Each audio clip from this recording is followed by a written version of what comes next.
Semana da Água movimenta a UFMG. Mostra na Biblioteca Central traz clássicos da literatura. E judô é o tema de hoje no Circuito Esporte. E ainda nesta edição, o Fica a Dica sobre tuberculose. É agora no Circuito UFMG.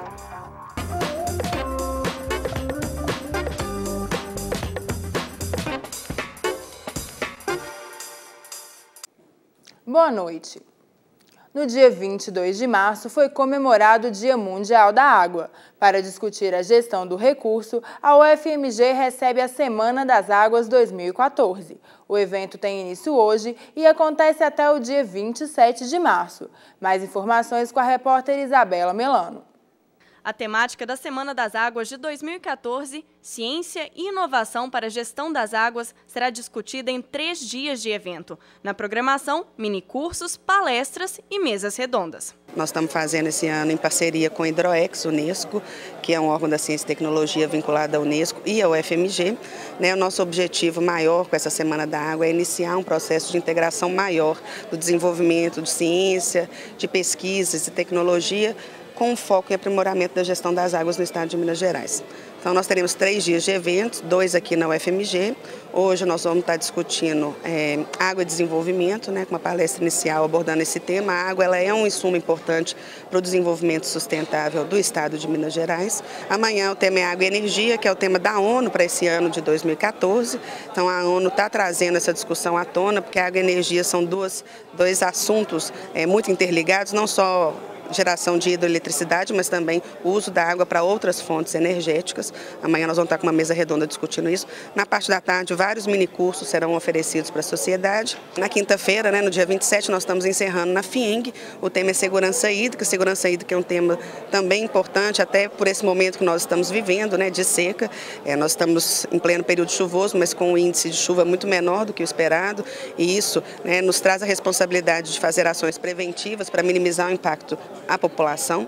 Apesar do apelido Caixa d'Água do Brasil, o secretário de Meio Ambiente e Desenvolvimento Sustentável ressalta que em Minas ainda existem regiões em condições críticas de recursos hídricos. Nós temos hoje regiões em Minas que nós não temos uma gota d'água.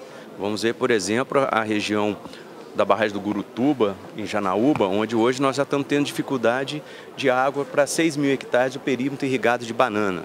Nós temos aí em torno de 12 a 15 municípios que nesse período de maior estiagem não tem uma gota d'água sequer.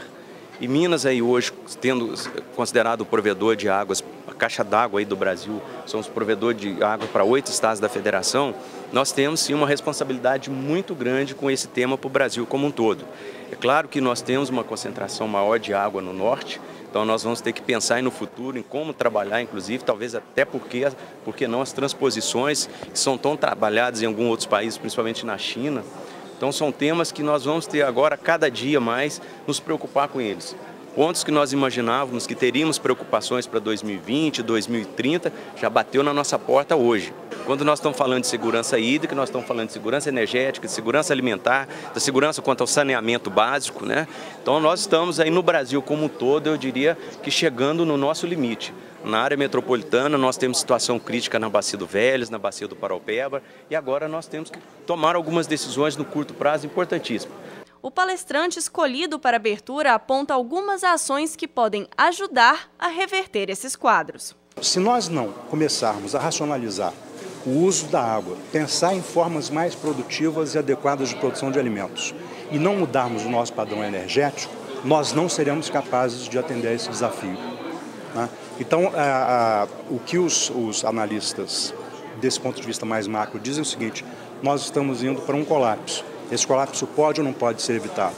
Eu acho que nós podemos evitar o colapso, acho que há sinais positivos nesse sentido, embora estejamos muito longe daquilo que nós precisamos fazer em termos de redução de emissões de gases de efeito estufa e de racionalização do uso de recursos. Tem que mudar o padrão energético para energias renováveis, de preferência, que não seja água.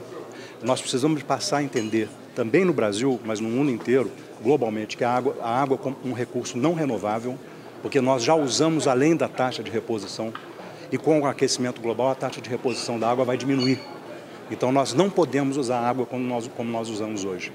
Para o secretário de Estado de Ciência, Tecnologia e Ensino Superior, cabe também às instituições de ensino refletir sobre a gestão da água. Acho que é muito importante que as instituições de ensino superior e de pesquisa do Brasil se envolvam cada dia mais com o tema da água, né? O ano passado foi o Ano Internacional de Cooperação pela Água das Nações Unidas e ali ficaram plantadas sementes que dizem respeito à necessidade de nós nos comprometermos com a melhoria da gestão dos recursos hídricos.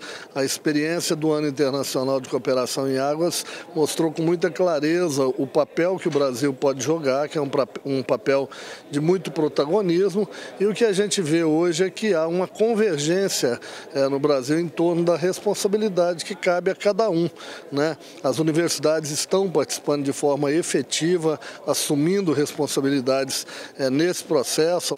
Desde 1972, existe na UFMG a pós-graduação em Engenharia Sanitária voltada para a temática ambiental.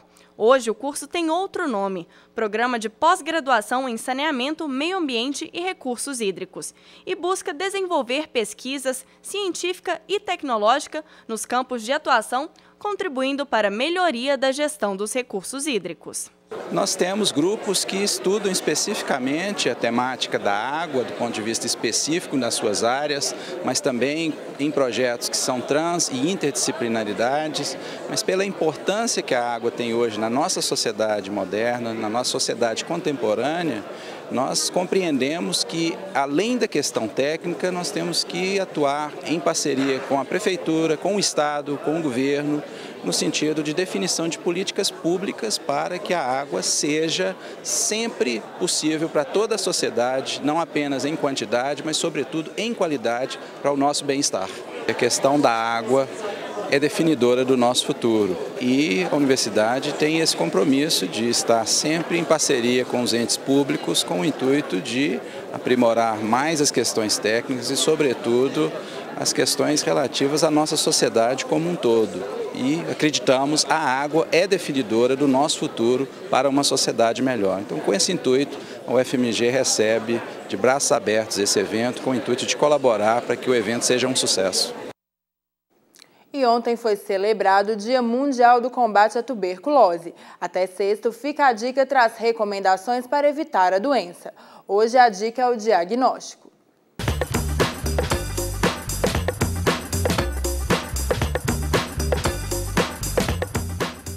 Hoje nós temos na rede do sistema de saúde a baciloscopia, né, que é o exame que a gente faz no escarro, né, e a cultura que a gente faz com esse escarro tratado.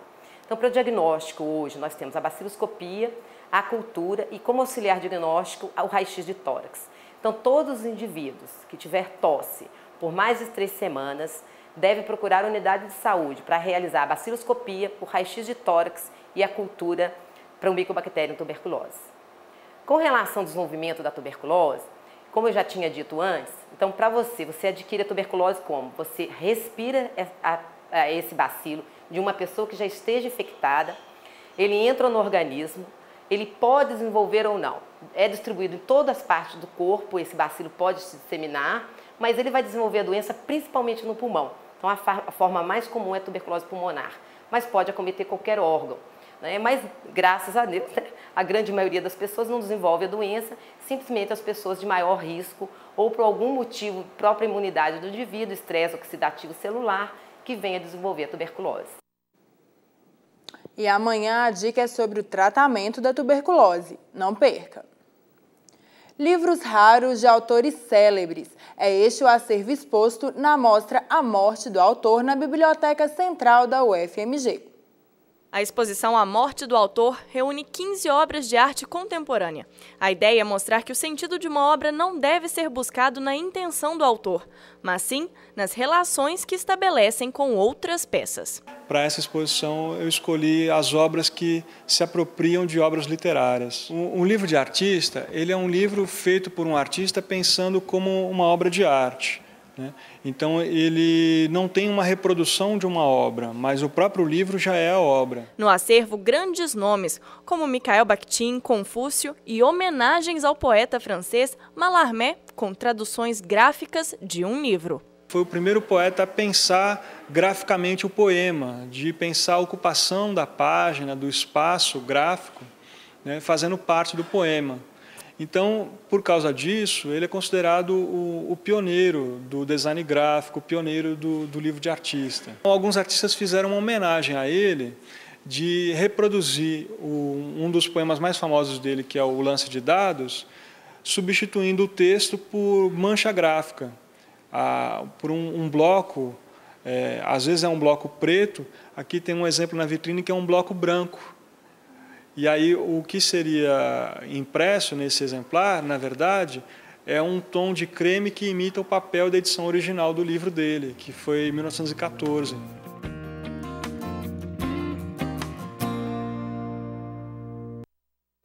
A exposição pode ser visitada na Biblioteca Central, no campus Pampulha, até sexta, entre 8 da manhã e 5 da tarde. E terça-feira é dia de circuito esporte. Hoje o repórter Leonardo Ribeiro vai praticar judô. Vamos conferir.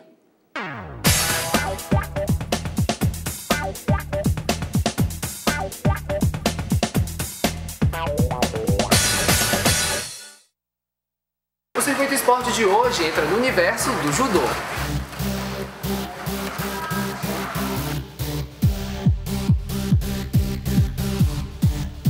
E eu tô aqui com o Galileu, que ele é professor de judô. Então, Galileu, qual que é a filosofia do judô? O judô ele tem dois princípios, Leonardo, fundamentais. Um princípio que é o bem comum, que é o benefício de todos os praticantes do judô. Não adianta um cara vir aqui, só ele bater, só ele aprender e os outros ficarem prejudicados. Aqui a aula funciona para todo mundo ter os mesmos benefícios todas as vezes. E o segundo, é um princípio mais físico, é o melhor uso da força. Aqui o judô é um esporte de muita força, a gente fala que não, muitas vezes falam que não, mas é um esporte de muita força. Mas é a força feita com inteligência, aproveitando a força do adversário, com elementos de alavanca, de mecânica mesmo, corporal. Então esses são os dois princípios mais importantes do judô que baseiam toda a filosofia. E qual que é a diferença do judô para outras lutas? O judô ele é uma arte marcial, muita gente não sabe, mas é uma arte marcial mais moderna. Ela foi fundada no final do século XIX, no final do século XIX, nos anos 1878, mais ou menos, pelo professor Jigoro Kano. Então ela tem princípios modernos de execução de entradas, princípios já baseados nos conceitos já modernos da educação física, como o centro de gravidade, as questões de desequilíbrios, tudo isso é mais moderno do que outras artes marciais. E quais são os benefícios do judô para quem pratica regularmente? Então, o judô trabalha os aspectos físicos e morais, isso é muito interessante. Ele tem essa capacidade de trabalhar eticamente, disciplinarmente a pessoa, porque ela sabe a hora de fazer as coisas. Aqui todo mundo tem uma ordem de fazer as coisas, o momento certo de fazer as coisas. E fisicamente, ele trabalha bilateralidade, trabalha muito a questão do equilíbrio e é um esporte completo, fisicamente falando. E qual que é a primeira coisa que a gente aprende no judô? Isso é uma lição muito famosa, todo mundo fala, que é essa lição de cair.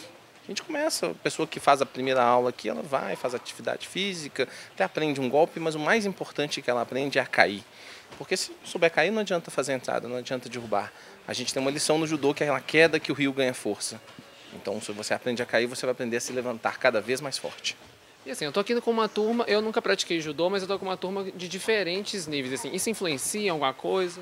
Pois é, o ideal sempre é quando a gente tem uma turma mais igual, mas o judô, o espírito do judô, ele faz com que um atleta mais graduado vai sempre vai ajudar o menos graduado, porque o importante, apesar de ser um esporte individual, o judô tem essa característica você não treina sozinho, é individual, mas ninguém treina sozinho. Se tiver um cara só aqui, ninguém luta, ninguém treina. Então, o próprio colega que vai treinar com você, ele vai te orientar, vai te ajudar. Então, por outro lado, é ruim no aspecto, mas por outro é muito interessante. Faz as pessoas estarem mais próximas, mais unidas. Beleza, então agora eu vou me preparar, porque a aula, pelo visto, já começou, né? Então, vamos lá? Vamos lá.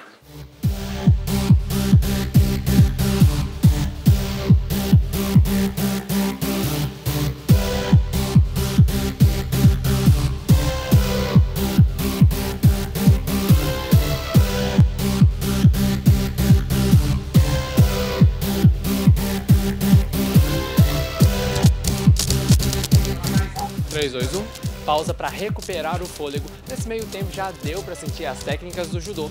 Eu vou ficando por aqui e o Circuito Esporte volta na semana que vem.